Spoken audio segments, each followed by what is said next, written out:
speakers. In our last presentation, many of you found it challenging to stick to neutral, unbiased territory in your speech topics. Well, no more of that. For our next speech unit, you get to focus on persuasion, changing what we believe, what we feel, and/or what we do. And so as we look at this unit on persuasion, we're going to look at speech topics focused in three categories: fact, value, and policy. And we're going to go through those one by one because this can be a little bit confusing. So a fact speech is a speech that is trying to change what your audience believes to be true. For example, ghosts are real. Now, I actually believe in ghosts, but you may not. But as a speaker, it's my job to convince you that this is true, that there are ghosts out there. Or there's no such thing as aliens. Now, you may believe in aliens. I actually also believe in aliens. But as a speaker, if I'm trying to convince you that aliens do not exist, I have to change what you believe to be true about this topic. So if you want to change our beliefs, then you can do a fact topic. Some classic fact topics are: there is a God or there is no God. There is life after death. There are more cockroaches in New York City than people. That's kind of more one focused on our own city here. But something that you want us to believe to be true would be a fact topic. Now, you don't have to do a fact topic. You can actually choose to do a value topic. A value topic is trying to change how your audience feels about something. For example, let's look at this picture. Isn't it cute? Oh, it's so beautiful. I think hairless cats are adorable. They make great pets. Now, you might look at this animal and think, disgusting. This is terrible. I would never allow that in my house. But my job as a speaker is to help convince you that this is a great pet. If you are trying to change our attitudes and how we feel about something, it's a value topic.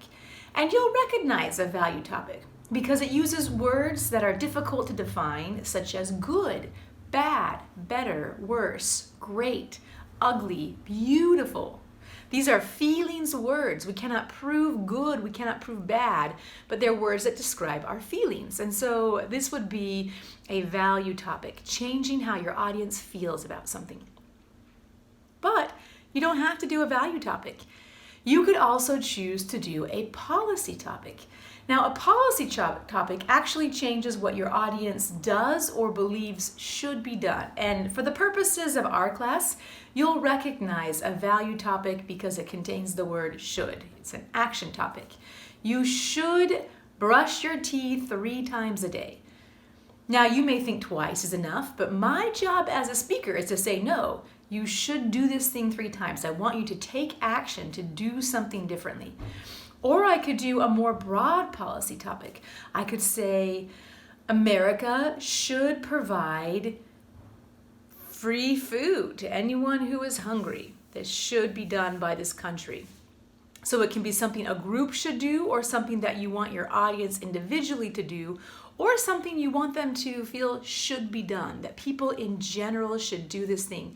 People should not spit on the sidewalk. I actually believe that, and I can try and convince you people shouldn't do this. This thing should not be done in general. Or I could take a more direct approach and say, you should take a yoga class. Well, now I want you to take a direct action. Or do something more globally and say, BMCC should provide free coffee to students in morning classes. I want the organization to do something. So let's review. A fact topic is something that is true or is false. It's something that we want to believe is real or is not real. A value topic changes how we feel about something, and we recognize it by those feelings words: good, bad, better, worse, great, beautiful. A policy topic is action. It wants you to do something or believe something should be done by others. And those are the 3 categories that any of your topics for this speech should fit into. And so this week you'll be showing us that you know how to identify which category the topic you are choosing would go into. But a speech isn't just a topic. So now that we have this topic, we know what our goal is for the audience. How do we go about achieving that goal? Just as we have 3 persuasive categories, we also have 3 persuasive strategies or ways that we persuade people to do something. And this harkens back to an ancient Greek philosopher named Aristotle. Aristotle came up with these 3 strategies or ways people are persuaded. And even though he came up with that over 2,000 years ago, we still employ those same strategies today. And you'll talk about this in your writing classes, in your critical thinking classes.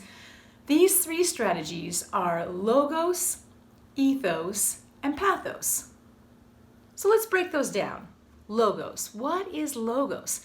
Logos is your logic and your reasoning. Why should we do it? I'm trying to convince your mind to get you to see the value behind something.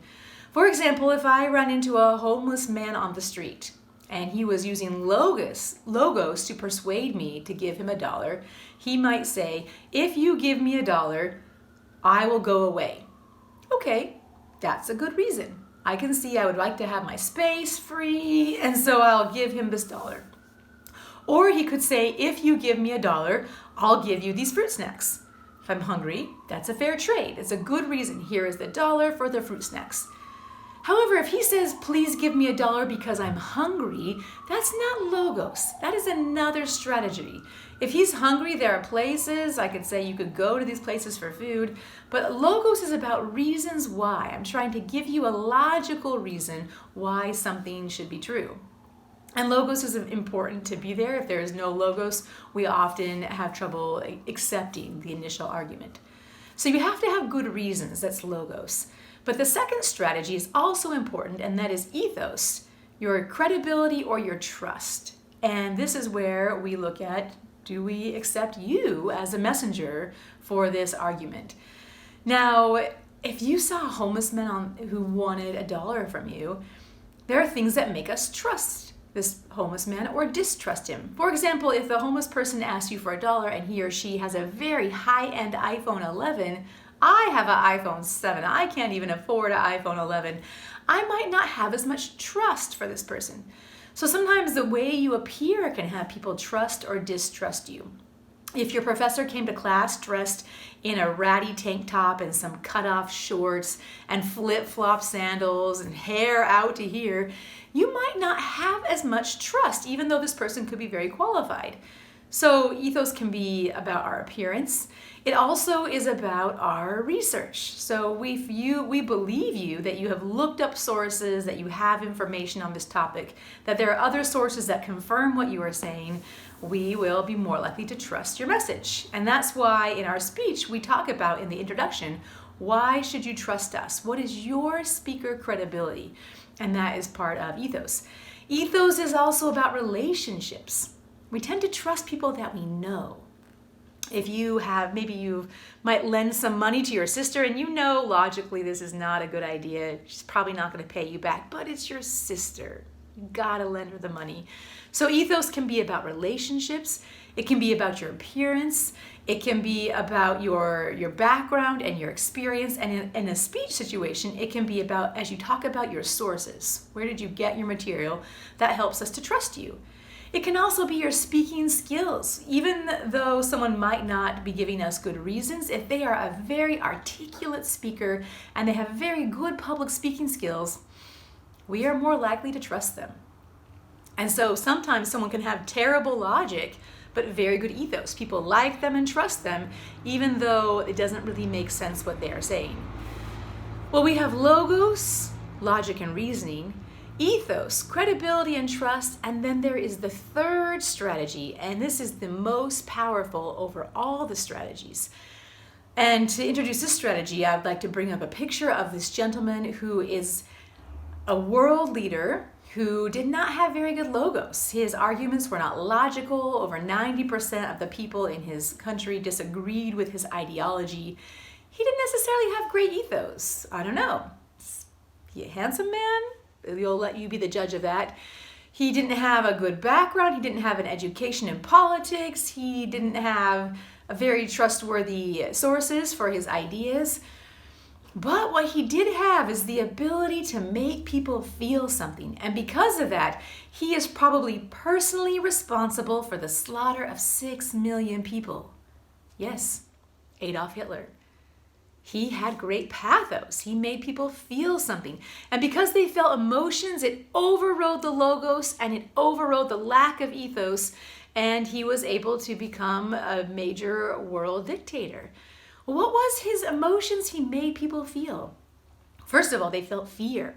They felt distrust. They felt angry. When people are scared and angry, they will do terrible things.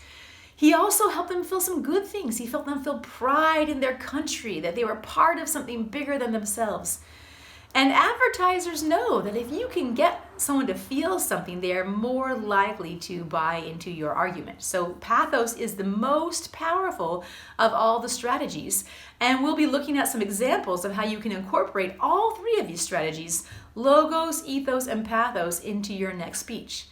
So to sum everything up, we have three persuasive categories: fact, value, and policy. Fact, we're changing what people believe to be true. Value, we change how they feel about your topic. Or policy, we change the actions that they take or believe should be taken. And you're going to choose one of those, one category to focus on for the speech. And then we have three strategies: logos, logic and reasons, good reasons to convince people. Ethos, getting them to trust you as someone to be worth listening to. And pathos, making your audience feel something while you give your presentation. And we are going to incorporate all three strategies into our presentations. So fact, value, policy, choose a topic to focus on. Logos, ethos, and pathos, all three of these will help us to make a strong presentation. And this week you'll be choosing your persuasive speech topic. I can't wait to see what you come up with. And you'll show us on the discussion board what category that this topic is and why you chose this topic. You'll also be responding to some speeches from your classmates and giving them peer feedback, just as we used to do so in class. So again, I look forward to seeing what topics you choose to focus on for this next speech, and I will see more of your work online. Bye. Talk to me.